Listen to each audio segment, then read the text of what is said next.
સૌ વાલા મિત્રોને મારા જય સિયારામ। હું દુષ્યંત પાઠક શ્રી હનુમાનજી દાદાની અસીમ કૃપાથી એક નવા વિડીયો સાથે આપની સેવામાં ઉપલબ્ધ છું। તો વાલા મિત્રો, આજનો ઉપાય આ વિષયની અંદર તારીખ છે 28મી મે 2026 અને વાર છે ગુરુવાર। પંચાંગની જો વાત કરું તો અધિક જ્યેષ્ઠ મહિનો ચાલી રહ્યો છે। ચિત્રા નક્ષત્ર, વર્યન યોગ, તુલા રાશિનો ચંદ્ર અને વૃષભ રાશિનો સૂર્ય। વાલા મિત્રો, અશુભ સમયની જો વાત કરીએ તો યમઘંટ સવારે 5:43 થી 7:23 સુધી છે અને રાહુકાળ મધ્યાહનકાળ બપોરે 2:05 થી 3:45 સુધી છે। આ બંને સમય અશુભ સમય કહેવાય। અશુભ સમયની અંદર શુભ કાર્ય, શુભ યાત્રા ન થાય। શુભ કાર્ય અને શુભ યાત્રા કરવા માટે તમારે કોઈ સારું ચોગડિયું, સારું મુહૂર્ત લેવું જોઈએ, જેમાં ઉત્તમ અભિજીત મુહૂર્તનો સમય 11:58 થી બપોરે 12:51 સુધી છે।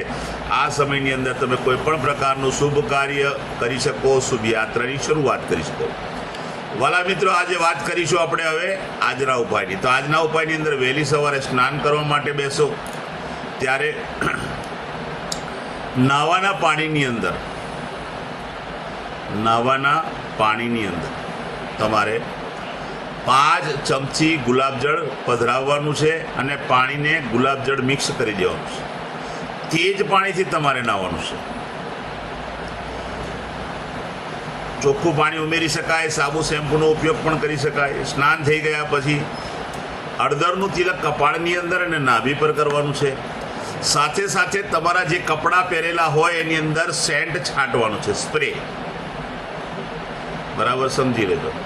સ્પ્રે છાંટવાનો છે શરીર ઉપર, તમારા કપડાની અંદર, અંડર ગાર્મેન્ટ્સ, બહારના ગાર્મેન્ટ્સ બધામાં તમે સ્પ્રે છાંટજો। હળદરનું તિલક કરજો નાભી પર ને કપાળ પર। બસ આટલું કરી લો। ત્યાર પછી સંધ્યાકાળે પશ્ચિમ દિશા તરફનું મુખ રાખી શ્રી હનુમાનજી દાદાને એક હનુમાન ચાલીસા અને કાગભૂષણની રામાયણજીનો પાઠ સંભળાવો।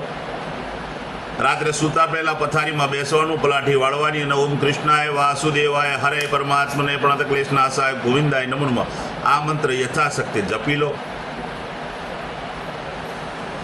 આ તો આજનો ઉપાય। જે મારા વાલા મિત્રોનો જન્મદિવસ 28મી મે 2026 અને ગુરુવારના દિવસે છે, તેવા બધા જ વાલા મિત્રોને સૌ પ્રથમ જન્મદિવસની શુભકામના। શ્રી હનુમાનજી દાદા તમારી બધી જ મનોકામના પૂર્ણ કરે, બલબુદ્ધિ વિદ્યા આપે અને સાથે સાથે તમારું અને તમારા પરિવારનું રક્ષણ કરે। ઉપાયના ભાગરૂપે મેં કહ્યું તેમ તે પ્રમાણે સ્નાન કરવાનું, મેં કહ્યું તે પ્રમાણે તિલક કરવાનું, મેં કહ્યું તે પ્રમાણે સ્પ્રેનો ઉપયોગ કરવાનો।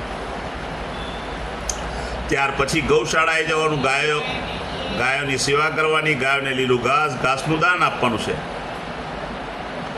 તમારે ત્યાં જે ભોજન બન્યું હોય તે ભોજન પણ ગાયોને તમે અર્પણ કરી શકો। આટલું કર્યા પછી સંધ્યાકાળે ચણાના લોટમાં તળેલું ફરસાણ નાના બાળકોને વેચવાનું છે। સાથે સાથે શ્રમિકોને વેચવાનું છે, જરૂરિયાતમંદ વ્યક્તિઓને વેચવાનું છે, વડીલોને આપવાનું છે। બસ આટલો નાનો અમથો ઉપાય તમારું આખું વર્ષ ઉત્તમ રીતે પાસાર કરી આપશે। જેમની મેરેજ એનિવર્સરી 28મી મે 2026 અને ગુરુવારના દિવસે છે, તેવા બધા જ વાલા મિત્રોએ સવારે સ્નાન કરી વડીલોના ચરણ સ્પર્શ કરી આશીર્વાદ મેળવવાના। ત્યાર પછી ગૌશાળાએ જવાનું, ગાયોને લીલું ઘાસનું દાન આપવાનું। તમારે ત્યાં જે ભોજન બન્યું હોય તે ભોજન પણ ગાયોને અર્પણ કરો।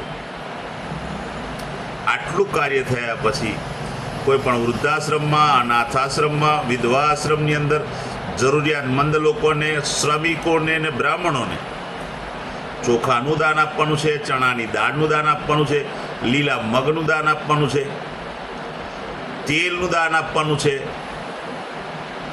હળદરનું પણ દાન આપવાનું છે। બસ આટલું દાન કરી દો। ભગવાનની કૃપા તમારા પર હંમેશા રહેશે। પતિ પત્નીનું આખું વર્ષ ઉત્તમ રીતે પસાર થશે। મારા બધા જ વિડીયો યુટ્યુબ પર હોય છે। મારી યુટ્યુબની ચેનલનું નામ છે દુષ્યંત પાઠક। બહુ ઝડપથી લોકો મારી ચેનલને સબસ્ક્રાઈબ કરી રહ્યા છે, બધાનો આભાર છે। તમે બેલ આઇકન દબાવવાનું ભૂલતા નહીં। હું નિયમિત એક વિડીયો મૂકું છું।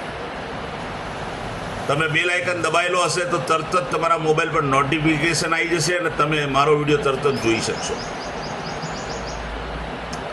મારું ઇન્સ્ટાગ્રામ અને ફેસબુકનું પેજ, એનું નામ પણ દુષ્યંત પાઠક છે। વાલા મિત્રો, મારા પેજને તમે લાઈક કરજો, ફોલો કરજો અને પ્રાર્થના કરું છું મારા બધા વિડીયોને શેર અવશ્ય કરો.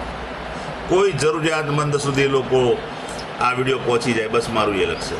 દરરોજ નિયમિત એક વાત કહું છું મારા વિડીયોની અંદર કે મારો વિડીયો એકવાર જોવાથી કે એકવાર ઉપાય કરવાથી 48 કલાક 40 કલાક 25 કલાકમાં રિઝલ્ટ નથી આવતું. પ્રયત્ન જ ના કરશો, નિયમિત મારો વિડીયો જોવાની ઈચ્છા હોય, નિયમિત ઉપાય કરવાની ઈચ્છા હોય તો જ કરજો, તો તમારા જીવનમાંથી સંઘર્ષ ઓછો થશે.